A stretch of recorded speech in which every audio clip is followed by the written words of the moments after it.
अस्सलामु अलैकुम वरहमतुल्लाहि वबरकातुह। सरकार मदीना सल्लल्लाहु तआला अलैहि वसल्लम के प्यारे दीवानों,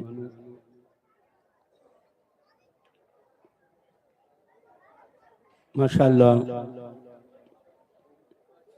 आज रमज़ानुल मुबारक की 27वीं शब है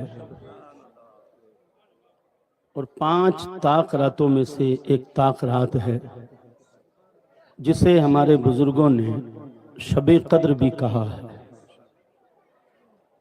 और यूं कहिए कि नुज़ूल कुरान की रात है ये। आज की रात कुरान पाक नाजिल हुआ और माशाअल्लाह आप और हम सब 27 रातों तक कुरान को सुनकर आज कुरान का इख्तिताम हुआ। अपनी अपनी मुरादें अपने रब की बारगाह में मांग कर फिर यहाँ उसका और उसके महबूब का जिक्र सुनने के लिए यहाँ आए हैं। इबादत की रात है और मैं समझता हूं कि जहां तक हो सके हमें कुछ वक्त इबादत के लिए निकालना चाहिए, क्योंकि बुजुर्गों का मामूल रहा है कि वो सिर्फ सुनने सुनाने पर मुनहसिर नहीं रहते थे। ये आसान मामला है कि मैं तकरीर करूं, नात पढ़ूं, आप सुनते रहें, मगर मुसल्ले पर खड़े होकर आंसू बहाना ये हर किसी के नसीब में नहीं है। मुसल्ले पर खड़े होकर 2 आंसू बहाकर अपने गुनाहों की माफी मांगना और अपने रब की बारगाह में तौबा करना ये हर किसी को मयसर नहीं आता। न मालूम इतने लोग बैठे हुए हैं, कितनी शबे कद्र गुजर गई, और शायद ही कोई ऐसा होगा कि जिसने किसी एक शबे कद्र की ताजीम करते हुए और उसे अपने लिए बाइसे सवाब व बरकत और नजात समझते हुए अल्लाह की हुजूर खड़े होकर 2 आंसू बहाकर उसकी बारगाह में यह अर्जी लगाई हो कि मौला, जमीन का सबसे बड़ा गुनहगार तेरी बारगाह में खड़ा हुआ।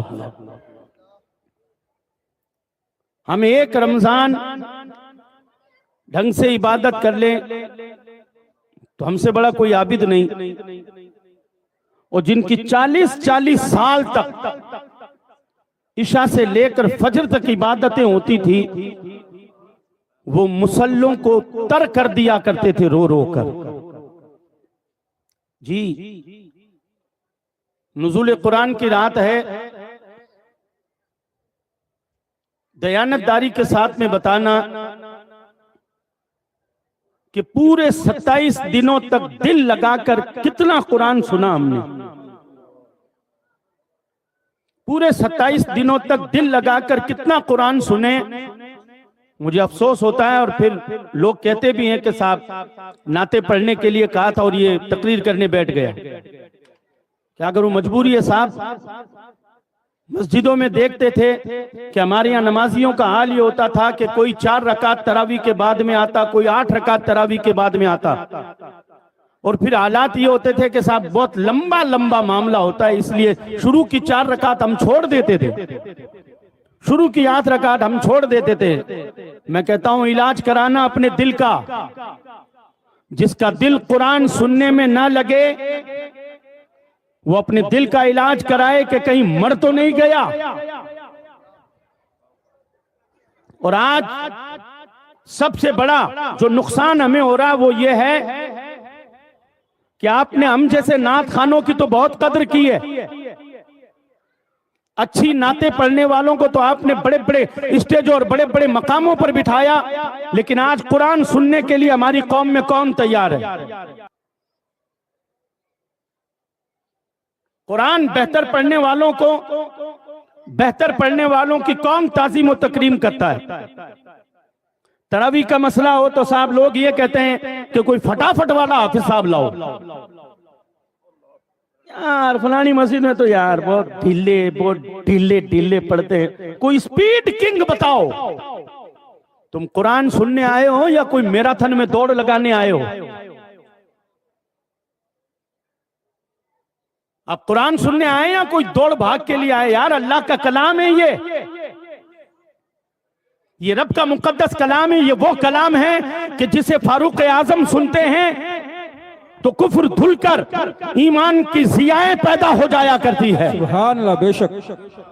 ये वो कलाम है कि अगर हबशा के दरबार में पढ़ा जाए तो बादशाह हबशा का अपनी सीट छोड़कर खड़े होकर कहता है कि ये कुरान तुम मक्के से नहीं लेकर आए हो, ये कुरान तो अल्लाह का कलाम है। ये वो कलाम है कि अगर कुफ्र की तारीकी में मक्के की दीवार पर, खाना काबा की दीवार पर अगर टांग दिया जाता था चंद आयतें लिखकर, तो गुजरने वाले फसीहो बलीग देखकर ये कहा करते थे, मा हाजा कलामुल बशर हाजा कलामुल्लाहिल अकबर। जी, खाना काबा पर लोगों की शायरियां टांगी जाती थी। शायरियां, वो अच्छा शेर है, वो अच्छा शेर है, वो अच्छा शायरी, उसकी शायरी, उसकी शायरी। किसी ने कुरान पाक की आयतें लिखकर डाल दी, इन्ना आतैना कल कौसर फसल्लि लिरब्बिका वनहर इन्ना शानिअका हुवल अबतर। पढ़ने वालों ने पढ़ा, आंसू गिरे, और देखते ही क्या बोला, मा हाजा कलामुल बशर हाजा कलामुल्लाहिल अकबर। ये किसी इंसान का नहीं, ये पैदा करने वाले परवरदिगार का कलाम है। अफसोस होता है साहब कि जिस कुरान को हमें सुनना चाहिए, आज उस कुरान को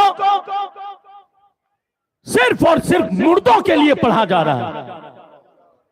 बाप मर गया, फातिहा साहब 5 जुमेरात कुरान खानी करवा दो, ये करवा दो, वो करवा दो, कुल्लों की फातिहा पर कुरान पढ़ा दो, कब्रिस्तान में कुरान पढ़ा दो। अरे ये कुरान मुर्दों के लिए नहीं है, ये कुरान जिंदों के लिए है। जिंदगी का दस्तूर है इस कुरान में।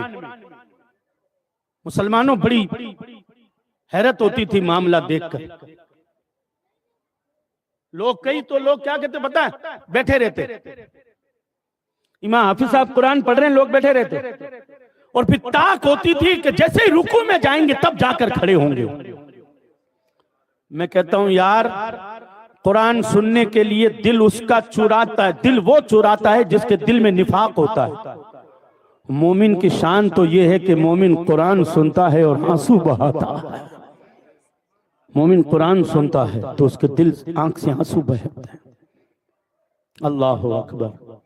आज हमने अपनी नस्लों को कुरान से बहुत दूर कर दिया जनाब, बहुत दूर कर दिया हमने अपनी नस्लों को कुरान से।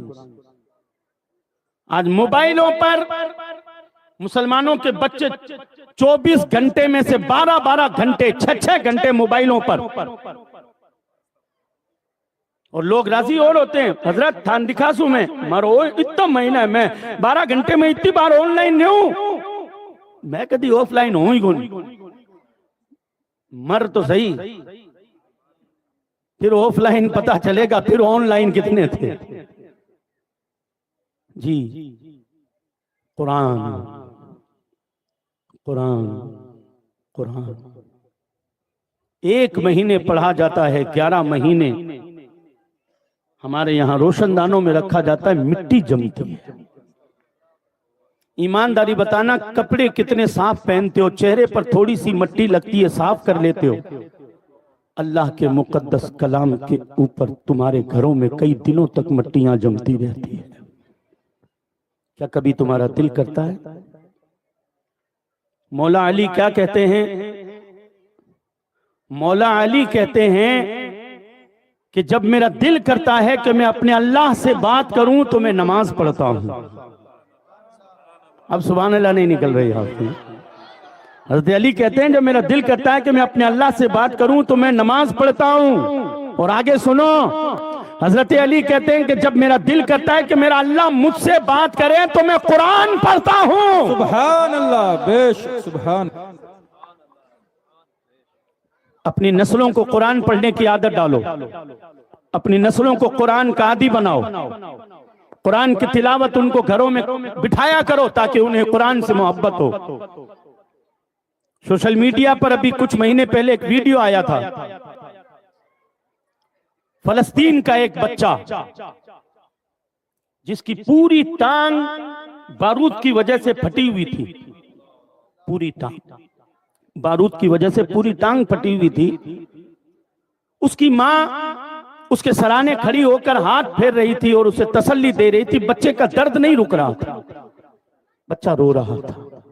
माँ से बच्चे का दर्द देखा नहीं जा रहा था। माँ बार बार डॉक्टरों के पास में जाकर कहती, डॉक्टर साहब देखिए ना, डॉक्टर साहब देखिए। डॉक्टर भी तवज्जो नहीं दे रहे। आखिर माँ ने हाथ जोड़कर उस डॉक्टर से कहा, बात क्या है, मेरे बच्चे की तरफ तवज्जो क्यों नहीं दे रहे हो?